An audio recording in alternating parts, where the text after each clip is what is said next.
Telangana auto drivers unions JAC సమావేశాన్ని బషీర్బాగ్లో నిర్వహించారు.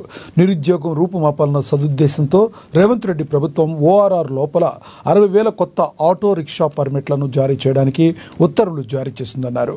ప్రభుత్వ గైడ్ లైన్స్కు విరుద్ధంగా ట్రాన్స్పోర్ట్ కమిషనర్ సురేందర్ మోహన్ ఆంక్షలు విధించడం వల్ల కొత్త ఆటో పర్మిట్ల కోసం ఆటో డ్రైవర్లు తీవ్రమైన ఇబ్బందులు పడుతున్నారని జేఏసీ కన్వీనర్ బి వెంకటేశం తెలిపారు. ట్రాన్స్పోర్ట్ కమిషనర్ చర్యలతో ప్రభుత్వానికి చెడ్డ పేరు వస్తుందని అసహనం వ్యక్తం చేశారు. రోజుకు 100 ఆటోలు లాగిన్ అని మెలిక పెట్టడం ఏంటని ప్రశ్నించారు. లాగిన్ అప్రూవల్ అయిన తరువాత కూడా ఆటోలు డెలివరీ చేయడం లేదని తెలిపారు. రోజుకు 1000 ఆటోలకు లాగిన్ చేసి లాగిన్ అప్రూవల్ తర్వాత ఆటోలు వెంటనే డెలివరీ చేయాలని డిమాండ్ చేశారు. లేని పక్షంలో ట్రాన్స్పోర్ట్ కమిషనర్ తీరుపై రాష్ట్ర వ్యాప్తంగా పోరాటాలు నిర్వహిస్తామని వెంకటేశం హెచ్చరించారు.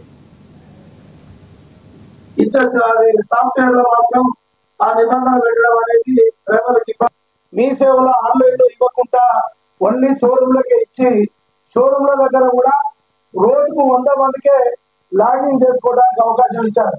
అంటే 100 మందికి లాగిన్ చేసుకుంటే మిగతా వాళ్ళందరూ పోయి కొట్లాడుకోవాలన్నా చెప్పండి, అది చాలా దుర్మార్గమైంది. కొంతమంది షోరూమ్లు వాళ్ళు దీన్నే ఆసరగా తీసుకొని ఒక్కొక్క తాళ 2,000, 5,000 రూపాయలు తీసుకొని లాగిన్ చేస్తున్నారు. అది ఆటో వస్తుందా ఆటో తెలియదు, కానీ ఈ రకంగా అక్రమ దందాకు పాల్పడుతుంది. దీనికంతా కారణం ట్రాన్స్పోర్ట్ కమిషనర్ గారి వేధింపులే, వారి సాఫ్ట్వేర్ నిబంధనలే ఇబ్బందికరంగా ఉన్నాయి. దాంతో పాటు ఇక్కడ గైడ్ లైన్స్ లో జీవోలు ఇచ్చారు. 3 వీలర్ 4 వీలర్ 3 వీలర్ 4 వీలర్ కలిగిన లైసెన్స్ హోల్డర్స్ తీసుకోవచ్చు అని చెప్పారు. ఇందులో 3 వీలర్ వాళ్ళకి అనుమతి ఇచ్చాడు, 4 వీలర్ గారికి అనుమతి ఇవ్వలేదు. మరి దాంట్లో మందులో ఏంటో తెలియట్లేదు. చాలా మంది 4 వీలర్ 3 వీలర్ ఆటోలు ఉంటాయి.